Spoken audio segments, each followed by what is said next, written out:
নারীর প্রতি যে কোনো ধরনের সহিংসতা আর মব জাস্টিসের বিরুদ্ধে কোনো ছাড় দেবে না সরকার। ধর্ষণ ও নারী নির্যাতনের মামলার ক্ষেত্রে বিদ্যমান আইন পরিবর্তন করে তদন্তের সময় 30 থেকে কমিয়ে 15 দিন করা হচ্ছে, আর 90 দিনের মধ্যে ধর্ষণের বিচার করতে হবে। অংশীজনদের সঙ্গে কিছু পরামর্শ করে বিষয়টি চূড়ান্ত করা হবে বলে জানিয়েছেন আইন উপদেষ্টা। আর পুলিশের কাছে যাবার পর প্রতিকার না পেলে সংশ্লিষ্ট কর্মকর্তার বিরুদ্ধে ব্যবস্থা নেওয়ার হুঁশিয়ারি দিয়েছেন স্বরাষ্ট্র উপদেষ্টা। আরও জানাচ্ছেন শারমিন নীরা। মাগুরায় 8 বছরের শিশুর উপর বর্বর নির্যাতন নিয়ে তোড়পাড় চলছে দেশজুড়ে। মৃত্যুর মুখোমুখি দাঁড়িয়ে থাকা শিশুটির জন্য প্রার্থনায় সবাই, কিন্তু শিশু ও নারীর প্রতি এমন সহিংসতার খবর আসছে বলতে গেলে নিত্যদিনই। তোড়জোড় শুরু হয় সরকারের মাঝেও। রবিবার বৈঠকে বসেন সরকারের একাধিক উপদেষ্টা। আলোচনা হয় প্রধান উপদেষ্টার সাথেও। পরে সচিবালয়ে সংবাদ সম্মেলনে আসেন সরকারের 3 উপদেষ্টা। আমরা আপনাদের কাছে ক্ষমা প্রার্থী, আমাদের অনেক ব্যর্থতা আছে, কিন্তু আমরা উত্তরোত্তর চেষ্টা করি। শুরুতেই স্বরাষ্ট্র উপদেষ্টা বলেন, হিজবুত তাহরিরের মতো নিষিদ্ধ সংগঠনের কার্যক্রমের বিরুদ্ধে কঠোর অবস্থানে সরকার। সেই সাথে নারীর উপর সহিংসতার সর্বোচ্চ শাস্তিও নিশ্চিত করা হবে। বাংলাদেশে ধর্ষণের বিরুদ্ধে সরকারের অবস্থান জিরো টলারেন্স। ধর্ষণ সহ নারী ও শিশু নির্যাতনের বিরুদ্ধে আমাদের অবস্থান অত্যন্ত স্পষ্ট। আমি আইন শৃঙ্খলা রক্ষা বাহিনীকে ধর্ষণ সহ সকল ধরনের নারী ও শিশু নির্যাতনের বিরুদ্ধে কঠোর অবস্থান নেয়ার নির্দেশ দিয়েছি। এ যাবৎ নারীদের প্রতি যত সহিংসতা হয়েছে সেগুলির তালিকা করে দ্রুত তদন্ত সম্পূর্ণপূর্বক আদালতে প্রতিবেদন দাখিলের নির্দেশ দিয়েছি। ধর্ষণ সহ নারীর প্রতি সহিংসতার শাস্তি দ্রুততার সাথে নিশ্চিত করতে আইনের সংশোধনী আনা হচ্ছে বলে জানান আইন উপদেষ্টা। ধর্ষণের মামলায় 90 দিনের মধ্যে বিচার করতে হবে।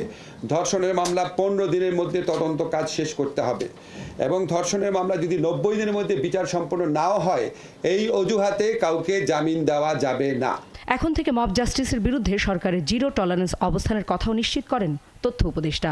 যিনি অপরাধ করেন না কেন, যিনি মব জাস্টিস করেন না কেন, তিনি ধর্মীয় হন, নিধার্মিক হন, ধার্মিক হন, যেই হন না কেন, তাকে আমরা আইনের আওতায় নিয়ে আসার ক্ষেত্রে আজকে থেকে সিদ্ধান্ত নিয়েছি। দেশ জুড়ে চাঁদাবাজি ও ছিনতাই কঠোরভাবে প্রতিরোধের ব্যবস্থা নিতে আইন শৃঙ্খলা রক্ষাকারী বাহিনীকে নির্দেশ দেওয়া হয়েছে বলে জানানো হয় সংবাদ সম্মেলনে। পুলিশের কাছে গেলে যদি প্রতিকার না পায়, আপনারা ওটা আমার নজরে আনবেন, আমি সেই পুলিশের বিরুদ্ধে ব্যবস্থা নেব। শারমিন নীরা, 71, ঢাকা। মাগুরায় 8 বছরের শিশু ধর্ষণের ঘটনায় দায়ের করা মামলার বিচার 180 দিনের মধ্যে শেষ করার নির্দেশ দিয়েছে হাইকোর্ট। নারী ও শিশু নির্যাতন দমন ট্রাইব্যুনালকে এই নির্দেশনা বাস্তবায়ন করতে বলা হয়েছে। এছাড়া শিশুটির ছবি, ভিডিও ও পরিচয় শনাক্তকরণের সব বিষয় দৈনিক পত্রিকা, অনলাইন নিউজ পোর্টাল এবং সব সামাজিক মাধ্যম থেকে 24 ঘন্টার মধ্যে অপসারণের নির্দেশ দিয়েছে আদালত। মিল্টন আনোয়ারের প্রতিবেদন। মাগুরায় ধর্ষণের শিকার শিশুটি গুরুতর অবস্থায় সিএমএইচে চিকিৎসাধীন। নৃশংস এই ঘটনায় বিভিন্ন গণমাধ্যমে প্রকাশিত প্রতিবেদন সোমবার সকালে আদালতের নজরে আনেন সুপ্রিম কোর্টের 2 আইনজীবী। আদালত সে সময় দুপুর 12টার মধ্যে শিশুটির ছবি, ভিডিও ও পরিচয় শনাক্তকরণের সকল বিষয়াদি দৈনিক পত্রিকা, অনলাইন নিউজ পোর্টাল এবং সব যোগাযোগ মাধ্যম থেকে অপসারণের নির্দেশ দেয়। জানান 12টার পর আবারও শুনানি হবে। বিটিআরসি এবং সাইবার পুলিশকে বলা হয়েছে যাতে যে সমস্ত আইটেম, কন্টেন্ট, নাম, ছবি অথবা ভিডিও এইগুলোকে রিমুভ করতে, যাতে একে আইডেন্টিফাই করা না যায়। ওই নারী ও শিশু নির্যাতন দমন আইনের 14 ধারা যাতে লঙ্ঘন না হয়, সেই ধারাটা যাতে কমপ্লাই হয়, সেইটার জন্য এনশিওর করার জন্য বলা হয়েছে। দুপুরে দ্বিতীয় দফা শুনানি শেষে বিচারপতি ফারা মাহবুব ও বিচারপতি দেবাশিস রায়চৌধুরীর হাইকোর্ট বেঞ্চ ছবি সরানোর জন্য 24 ঘন্টা সময় বেঁধে দেন। সেই সাথে 180 দিনের মধ্যে এই মামলার বিচার শেষ করার নির্দেশ দেন। শিশুটি ও তার বোনের নিরাপত্তা নিশ্চিত করার নির্দেশ দেন আদালত। একটা রেপ ভিকটিমের আইডেন্টিটি যেন কোনো অবস্থাতেই যেন ডিসক্লোজ না থাকে, এটা আইনের লঙ্ঘন হচ্ছে, আর এটাকেই যেন বাস্তবায়ন করা হয়, তার জন্য প্রত্যেকটা গভর্নমেন্ট এন্টিটিকে কোর্টের উপর থেকে একটা ডাইরেকশন দেওয়া হলো। কোর্ট যখন দেখলো আইনের ভিতরে 180 দিন দেওয়া আছে, কোর্ট সেটাকে আর ট্রাভেল বাইপাস করতে পারলো না, তার জন্য কোর্ট বলে 180 দিনের মধ্যেই যেন কমপ্লাই করতে হয়, 180 দিনের মধ্যে যেন বিচারটা শেষ করা হয়। এদিকে সুপ্রিম কোর্টে বিএনপিপন্থী আইনজীবীরা জানান, ধর্ষণের মামলায় বাদী ও তার পরিবারকে সহায়তা দেবে দলটি। এই ভিকটিমকে, অর্থাৎ তার পরিবারকে, তার মা যে একটা মামলা দায়ের করেছেন, এই আইনগতভাবে বিএনপির পক্ষ থেকে সমস্ত আইনগত পদক্ষেপ এবং আইনি সহায়তা দেওয়ার সিদ্ধান্ত গ্রহণ করা হয়েছে। এবং এই জন্য মাগুরাতে বিএনপির পক্ষ থেকে একটা আইনজীবী প্যানেলও গঠন করা হয়েছে। মাগুরায় বোনের বাড়িতে বেড়াতে গিয়ে ভগ্নিপতির সহায়তায় বোনের শ্বশুর শিশুটিকে ধর্ষণ করে। পরে ঘটনাটি ধামাচাপা দিতে হত্যা চেষ্টা চালায়। আশঙ্কাজনক অবস্থায় শিশুটিকে ঢাকায় আনা হয়। এরই মধ্যে বোনের স্বামী ও শ্বশুরসহ 3 জনকে আটক করেছে পুলিশ। মিল্টন আনোয়ার, ৭১, ঢাকা। নারীর প্রতি সহিংসতা ও ধর্ষণের প্রতিবাদে উত্তাল ঢাকা বিশ্ববিদ্যালয় সহ বিভিন্ন শিক্ষা প্রতিষ্ঠান। ক্যাম্পাসে চলছে শিক্ষক শিক্ষার্থীদের প্রতিবাদ সমাবেশ। ঢাকা বিশ্ববিদ্যালয়ের বিভিন্ন বিভাগ থেকে বের হয়েছে প্রতিবাদ মিছিল। অপরাজেয় বাংলার সামনে প্রতিবাদ সমাবেশ করেছে ঢাকা মেডিকেলের শিক্ষার্থীরা। এসব কর্মসূচিতে প্রতিবাদী বক্তব্যের পাশাপাশি ধর্ষণের ঘটনায় দ্রুত বিচারের দাবিতে সোচ্চার শিক্ষকরাও। ধর্ষকদের দ্রুত বিচার নিশ্চিত ও নারীর নিরাপত্তা দিতে রাষ্ট্রকে কার্যকরী পদক্ষেপ নেওয়ার আহ্বানও জানিয়েছেন তারা। বিস্তারিত জানাচ্ছেন মাইনুল মারুফ। স্লোগানে উত্তাল ঢাকা বিশ্ববিদ্যালয় ক্যাম্পাস। ক্লাস পরীক্ষা বর্জন করে কেউ নেমেছেন প্রতিবাদ মিছিলে। দাবি ধর্ষকের বিচার, নারীর প্রতি সহিংসতার বিচার। সকাল থেকে ঢাকা বিশ্ববিদ্যালয়ের বিভাগভিত্তিক প্রতিবাদ মিছিল হয় ক্যাম্পাস জুড়ে। একের পর এক খণ্ড মিছিল দেখা যায় টিএসসি, অপরাজয় বাংলা সহ বিশ্ববিদ্যালয়ের আনাচে কানাচে। ধর্ষণ এখন মহামারী আকার ধারণ করছে। এটা ন্যায্য বিচার হইলে এবং দ্রুত বিচার হইলে এটা কমানো সম্ভব। আমার সাথে যে কোনো সময় যে কোনো কিছু হতে পারে, আমার বোনের সাথে যে কোনো সময় যে কোনো কিছু হতে পারে। এমন অবস্থায় আমি কিভাবে আমার দৈনন্দিন জীবন কাটাবো। প্রতিবাদ মিছিল থেকে দাবি ওঠে ধর্ষকের দ্রুত সাজা ও ঘরে বাইরে নারীর নিরাপত্তা নিশ্চিতের। এ সময় রাজু ভাস্কর্য, অপরাজয় বাংলা, কার্জন হল এলাকায় সমাবেশ করে শিক্ষার্থীরা।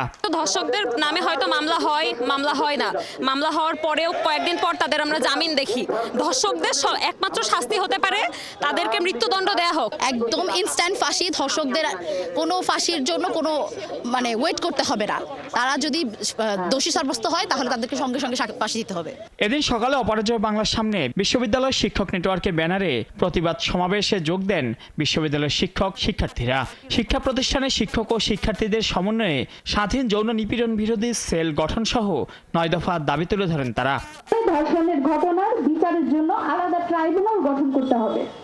সংশ্লিষ্ট অংশীজনের মতামতের ভিত্তিতে ধর্ষণ ও নারী নিপীড়ন প্রতিরোধের আইনসমূহে প্রয়োজনীয় যৌক্তিক সংযোজন, বিয়োজন ও সংশোধন করতে হবে।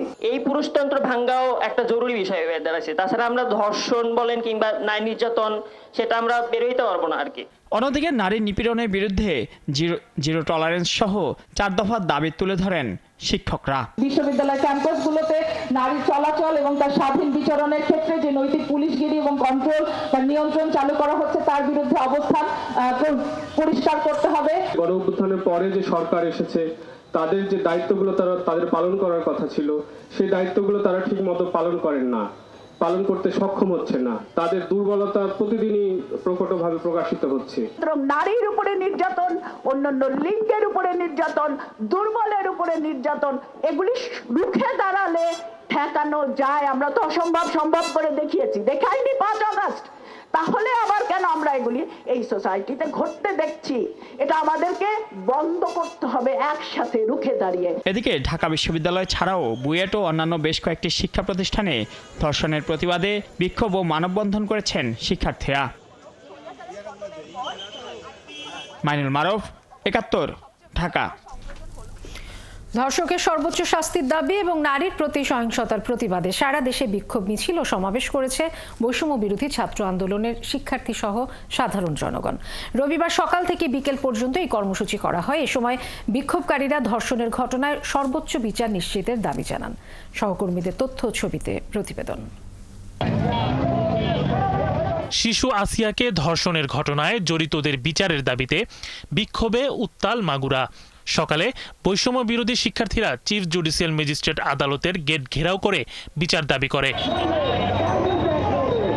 এরপর দুপুরে সমাবেশ করে শহরের ভাইনার মোড়ে অবস্থান নেয় এবং সেখান থেকে আবারও 24 ঘন্টার আলটিমেটাম দেয় তারা। এ সময় রাস্তা বন্ধ থাকায় তীব্র যানজটের সৃষ্টি হয়। আমরা ধর্ষকের ফাঁসি চাই। আমরা কোনো মানে যৌক্তিক দাবি ছাড়া রাজপথে কিন্তু নামি নাই। ফাঁসি যতক্ষণ দেওয়া হবে না ততক্ষণ আমরা রাজপথে থাকবো। নারী ও শিশু ধর্ষণের প্রতিবাদে বাংলাদেশ ছাত্র ফেডারেশন নারায়ণগঞ্জ কলেজ শাখার উদ্যোগে মানববন্ধন হয়েছে। এ সময় বক্তারা নারীদের জন্য উপযোগী সহায়তা সেল গঠন করার দাবি জানান। ধর্ষণের জন্য আলাদা একটা ট্রাইব্যুনাল তৈরি করে সেখানে ধর্ষক প্রমাণিত হওয়ার 30 দিনের মধ্যে সর্বোচ্চ শাস্তি নিশ্চিত করতে হবে।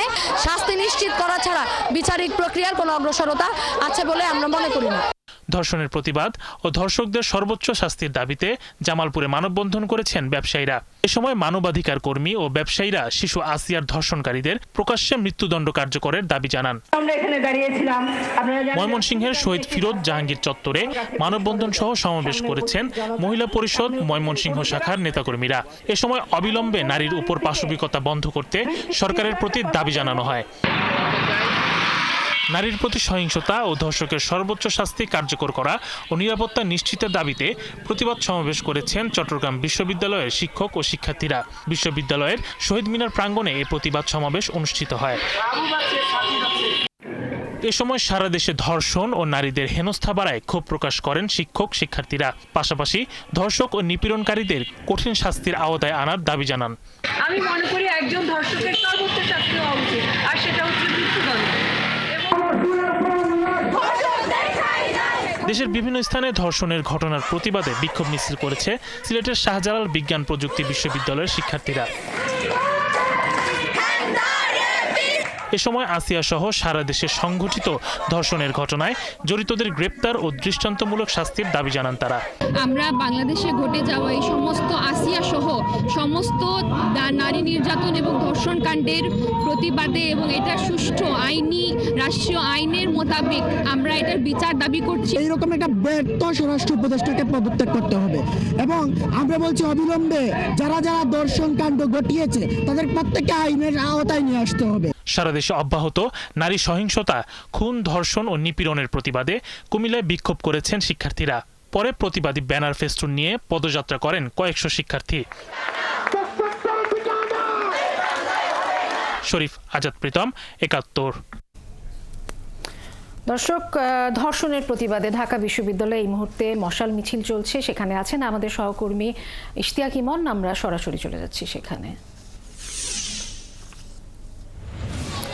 ইমন, এই মুহূর্তে মিছিলটি কোথায় আছে জানাবেন এবং মিছিল থেকে কি কি দাবির কথা আসলে বলা হচ্ছে এবং মিছিলটি কোথায় গিয়ে শেষ হবে সে সম্পর্কেও জানাবেন।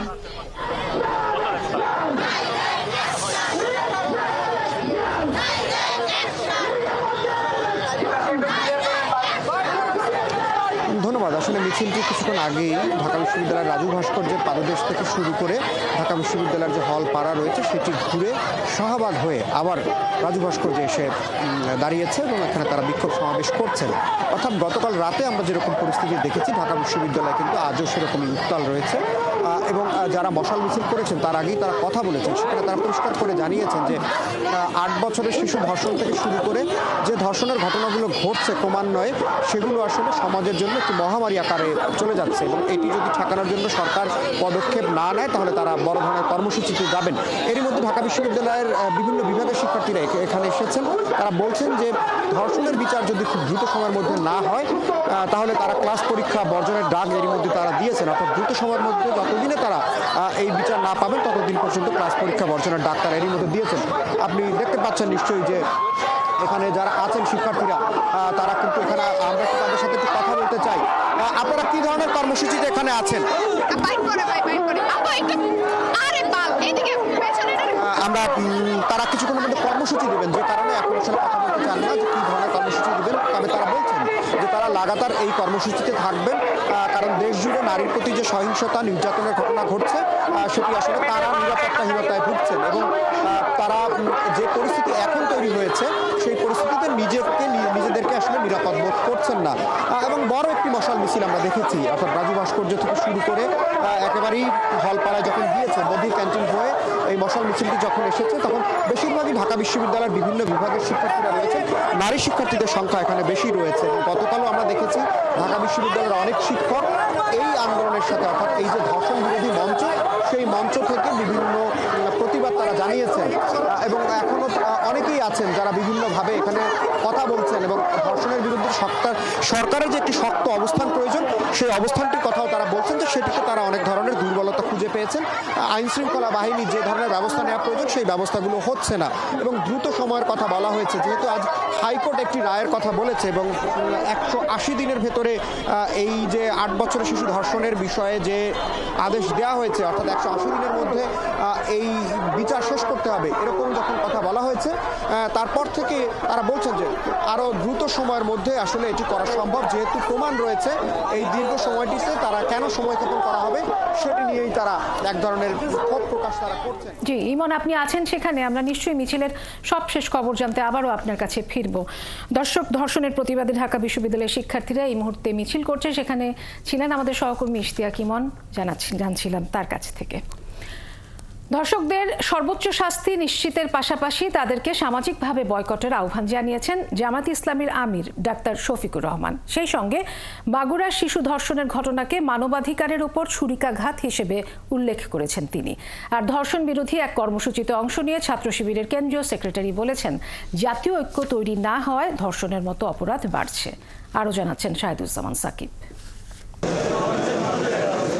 জাতীয় প্রেস ক্লাবে শিক্ষক প্রতিনিধি সম্মেলনের আয়োজন করে বাংলাদেশ আদর্শ শিক্ষক ফেডারেশন। এতে অংশ নেন জামায়াতের আমির ডাক্তার শফিকুর রহমান। তিনি বলেন, জামায়াত রাষ্ট্র ক্ষমতায় গেলে সবার আগে শিক্ষা ব্যবস্থার সংস্কার করবে। আল্লাহ যদি কোনোদিন এই দেশ পরিচালনার দায়িত্ব আমাদেরকে দেন, কবুল করেন, এটা আল্লাহর ইচ্ছা। জনগণের ভালোবাসা সিক্ত হয়ে যদি আমরা যাই, তাহলে আমাদের প্রথম দায়িত্ব হবে শিক্ষার সংস্কার সাধন। শিক্ষককে শিক্ষকের মর্যাদার আসনে বসানো আর ছাত্রদেরকে দেশ গড়ার কারিগর হিসাবে তৈরি করা। মাগুরায় শিশু ধর্ষণের ঘটনায় গভীর উদ্বেগ প্রকাশ করেন জামায়াত আমির। মাগুরায় 8 বছরের একটা শিশুর সাথে তার আপনজনেরা যে আচরণ করেছে, বিশ্বাসের ছুরিকাঘাত করে, এটা গোটা মানবতার প্রতি তারা ছুরিকাঘাত করেছে। এটি হচ্ছে পশুত্বের শিক্ষা। ধর্ষকদের সর্বোচ্চ শাস্তি নিশ্চিত ও নারীর প্রতি সহিংসতা রোধে প্রেস ক্লাবের সামনে মানববন্ধন করেছে ইসলামী ছাত্র শিবির। এতে অংশ নিয়ে শিবিরের কেন্দ্রীয় সেক্রেটারি বলেন, জুলাই পরবর্তী সময়ে জাতীয় ঐক্যমত গড়ে না উঠায় এ ধরনের ঘটনা ঘটছে। জুলাই বিপ্লব পরবর্তী যে জাতীয় ঐক্যমত গড়ে ওঠার কথা ছিল, এই ঐক্যমত গড়ে উঠলে এই জাতীয় ধর্ষণ, ছিনতাই, লুটেরাদের কোনো ত্রাণই বাংলাদেশে হতো না। শুধু আইন দিয়ে নয়, ধর্ষণ রোধে ধর্মীয় অনুশাসনও প্রয়োজন, মন্তব্য শিবির নেতাদের। আমাদের শিক্ষা ব্যবস্থায় পরিবর্তন দরকার, যে শিক্ষা ব্যবস্থা আমাদেরকে নীতি নৈতিকতা শিখাবে। শাহিদুজ্জামান সাকিব, ৭১, ঢাকা। আলোচিত দুই ব্যবসায়ী প্রতিষ্ঠান সামিট ও নাবিল গ্রুপের প্রায় 150 কোটি টাকার ব্যাংক হিসেব জব্দ করেছে দুদক। এসব তথ্য জানিয়ে দুদক মহাপরিচালক বলেন, দেশে থাকা সম্পদ জব্দের পাশাপাশি বিদেশিদের সম্পদ জব্দের বিষয়ে কাজ করছে অনুসন্ধানী কর্মকর্তা। এদিন 6.5 কোটি টাকার অবৈধ সম্পদ অর্জনের অভিযোগে সাবেক প্রতিমন্ত্রী এনামুর রহমানের বিরুদ্ধে মামলা করেছে সংস্থাটি। জেমসন মাহবুবের প্রতিবেদন। গণ অভ্যুত্থানের মুখে পদত্যাগ করে দেশ ছেড়ে পালিয়ে যান সাবেক প্রধানমন্ত্রী শেখ হাসিনা। পতনের আগে রাজপথ যখন ছিল উত্তাল, তখন শেখ হাসিনার সাথে বৈঠক করেন দেশের শীর্ষ ব্যবসায়ীরা। তাদের প্রত্যয় ছিল শেখ হাসিনাকে ক্ষমতায় টিকিয়ে রাখা। শেখ হাসিনা পালায় না। পট পরিবর্তনের পর হাসিনার সুবিধাভোগী ব্যবসায়ীদের অবৈধ সম্পদের খোঁজে অনুসন্ধান শুরু করে দুদক। গঠন করা হয় 11টি টাস্কফোর্সের সদস্যরা সুবিধাভোগী ব্যবসায়ীদের দ্বারা পাচার হওয়া টাকা ফিরিয়ে আনার পাশাপাশি কাজ করছেন তাদের ব্যবসা প্রতিষ্ঠান ও সহযোগীদের দেশে থাকা সম্পদ স্থানান্তর বা হস্তান্তর রোধে। এরই ধারাবাহিকতায় এস আলমের ঘনিষ্ঠ সহযোগী হিসেবে পরিচিত নাবিল গ্রুপের 73টি ব্যাংক হিসেবে থাকা প্রায় 100 কোটি টাকা জব্দ করেছে দুদক। জব্দেরও আদেশ পেয়েছে রাজশাহীতে 39টি জমির দলিলের। একইভাবে কোটি কোটি টাকা বিদেশে পাচারের অভিযোগ থাকা সামিট গ্রুপের 191টি ব্যাংক হিসেবে প্রায় 42 কোটি টাকা জব্দ করেছে দুদক। মহাপরিচালক জানান, দেশের সম্পদ জব্দের পাশাপাশি বিদেশে পাচার হওয়া টাকা ফিরিয়ে আনতে কাজ করে যাচ্ছে তারা। নাবিল গ্রুপের 73টি ব্যাংক হিসাবে 98 কোটি টাকা ও সামিট গ্রুপের 191টি ব্যাংক হিসাবে 41 কোটি টাকা অবরুদ্ধ করার নির্দেশ পাওয়া গেছে আদালত থেকে। দেশগুলোতে যেগুলি অবরুদ্ধ আছে সেগুলি মামলা নিষ্পত্তি না হওয়া পর্যন্ত অবরুদ্ধকৃত অবস্থায় থাকবে। জব্দকৃত সম্পদের মধ্যে যদি কোনো সম্পদ দেশের বাইরে থেকে থাকে তাহলে সেই সংক্রান্তে আমাদের অনুসন্ধান টিমের পক্ষ থেকে মিউচুয়াল লিগ্যাল অ্যাসিস্ট্যান্স রিকোয়েস্ট পাঠানো হবে। এদিকে ৬,৫০,০০,০০০ টাকা জ্ঞাত আয় বহির্ভূত সম্পদ অর্জন ও 5টি ব্যাংক হিসেবে ১২,৬৯,০০,০০০ টাকা অস্বাভাবিক লেনদেনের অভিযোগে সাবেক দুর্যোগ ও ত্রাণ প্রতিমন্ত্রী এনামুর রহমানের বিরুদ্ধে মামলা করেছে দুদক। জেমসন মাহবুব, ৭১, ঢাকা।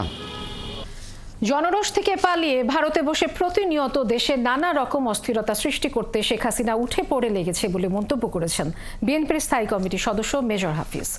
তার দাবি, প্রতিবেশী দেশ ভারতও চায় না বাংলাদেশের মানুষ ভালো থাকুক, তাই দেশের জনগণকে সতর্ক থাকার আহ্বান জানিয়েছেন তিনি। রহিম রুমনের প্রতিবেদন। সোমবার ডিপ্লোমা ইঞ্জিনিয়ার্স ইনস্টিটিউশনে ইফতার মাহফিলের আয়োজন করে ঢাকাস্থ ভোলার লালমোহন উপজেলা জাতীয়তাবাদী ফোরাম। সেখানে যোগ দেন লালমোহনের 6 বারের সংসদ সদস্য মেজর হাফিজ। ইফতার অনুষ্ঠানে তিনি বলেন, শেখ হাসিনার দুর্নীতি লুটপাট এমন পর্যায়ে পৌঁছেছিল যে এখন দেখা যাচ্ছে একজন ইউনিয়ন পরিষদের চেয়ারম্যানও হাজার কোটি টাকার মালিক হয়েছেন। অবৈধ উপায়ে অর্জিত এসব টাকা বাংলাদেশে অস্থিরতা তৈরির কাজে ব্যবহার করছে পলাতক আওয়ামী লীগ নেতাকর্মীরা। এবং এখন দেখা যাচ্ছে এটা ইউনিয়ন পরিষদের চেয়ারম্যান, কালকে দেখলাম তারও 15,000 কোটি টাকা। তো এইভাবে এত ব্যাপক লুটপাটের শিকার হয়েছে বাংলাদেশের সাধারণ মানুষ, অকল্পনীয়। একটা প্রতিমন্ত্রী লন্ডন শহরে 360টা বাড়ি, শেখ হাসিনা, তার বোন শেখ রেহানা, তার মেয়ে টিউলিপ, ছেলে জয়, এই বংশ বাংলাদেশের সম্পদ লুটপাট করে সব বিদেশে পাচার করে দিয়েছে আর ভারতের দালালি করেছে, যার জন্য আমাদের দেশের মানুষের অনেক কষ্ট হয়েছে গত 16টা বছর। তার দাবি, জনরোষ থেকে পালিয়ে প্রতিনিয়ত দেশে অস্থিরতা সৃষ্টি করতে উঠে পড়ে লেগেছে শেখ হাসিনা। আগের ফ্যাসিস্ট প্রধানমন্ত্রী, বিনা ভোটের প্রধানমন্ত্রী, নৈশ ভোটের প্রধানমন্ত্রী, তিনি ভারতে পলায়ন করেছেন। ভারতে বসে বসে তিনি বাংলাদেশকে কিভাবে ধ্বংস করা যায় সেই পরিকল্পনা চালিয়ে যাচ্ছেন। বহু তাদের অবৈধ অর্থ এবং তাদের আরও সাহায্যকারী দেশ আছে, তারাও তাদেরকে নানাভাবে অর্থবিত্ত যোগান দেয়। এটি দিয়ে বাংলাদেশকে ধ্বংস করার জন্য শেখ হাসিনা এখন উঠে পড়ে লেগেছে।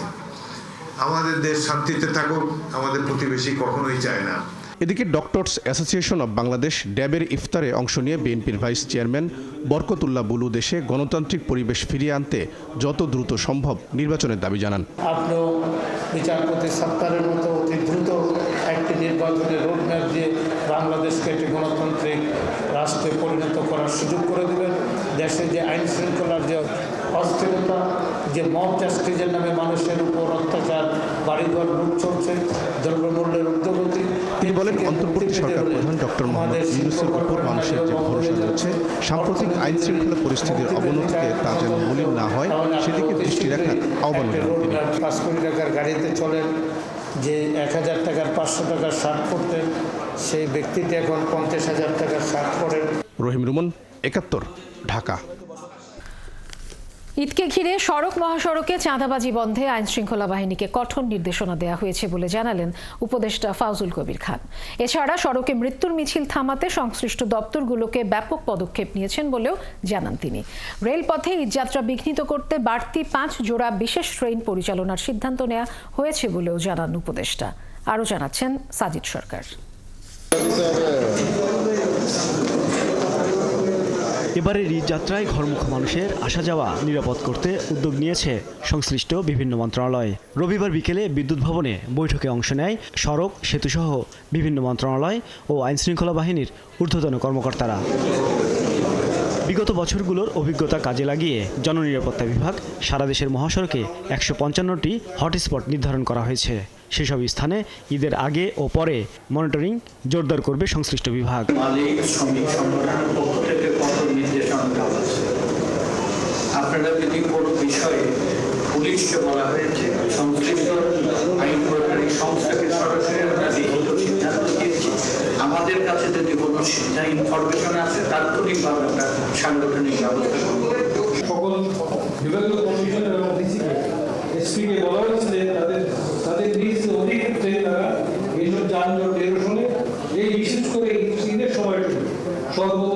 সচেতন থাকবে।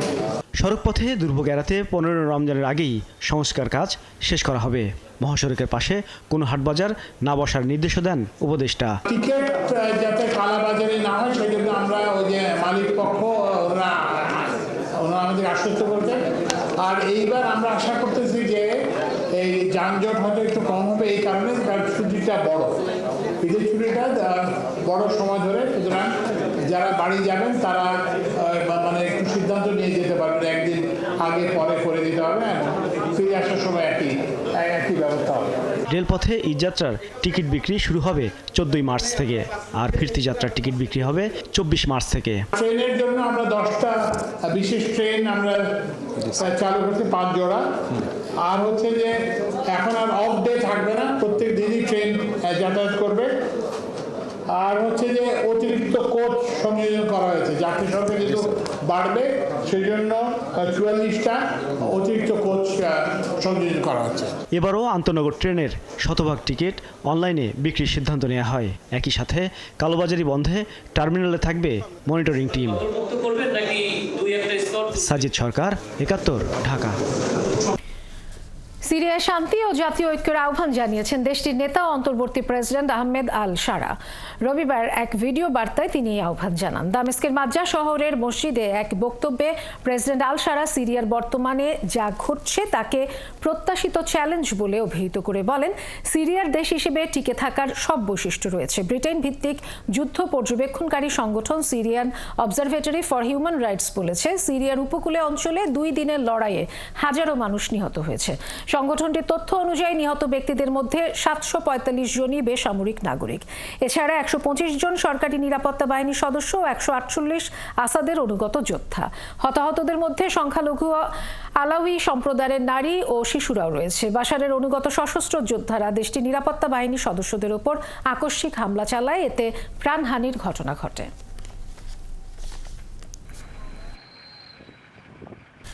চ্যাম্পিয়ন্স ট্রফির গ্র্যান্ড ফাইনালে নিউজিল্যান্ডের দেয়া 252 রানের জবাবে ব্যাট করছে ভারত। শুরু থেকেই অ্যাটাকিং মুডে খেলছে ম্যান ইন ব্লুরা।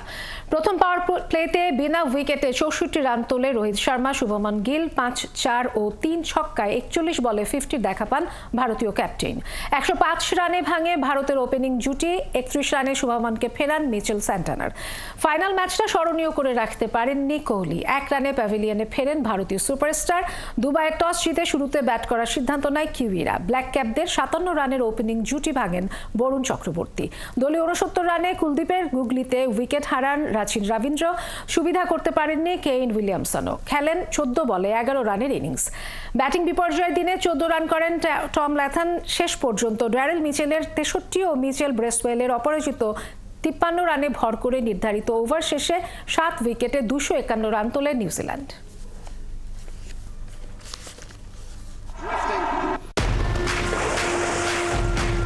চ্যাম্পিয়নরা ঝরাবে বারুদ, রণহুঙ্কারে কাঁপবে দেশ। বিশ্ব ক্রিকেটের মহাযুদ্ধ রুদ্ধশ্বাসে দেখবে বাংলাদেশ। আইসিসি চ্যাম্পিয়ন্স ট্রফি দেখুন শুধুমাত্র ট্রফিতে। চলছে সংবাদ সংযোগ। সরাসরি সংবাদ অনুষ্ঠান দেখতে চোখ রাখুন 71-এর ফেসবুক পেজে এবং সাবস্ক্রাইব করুন 71-এর ইউটিউব চ্যানেল। 71-এর সাথেই থাকুন।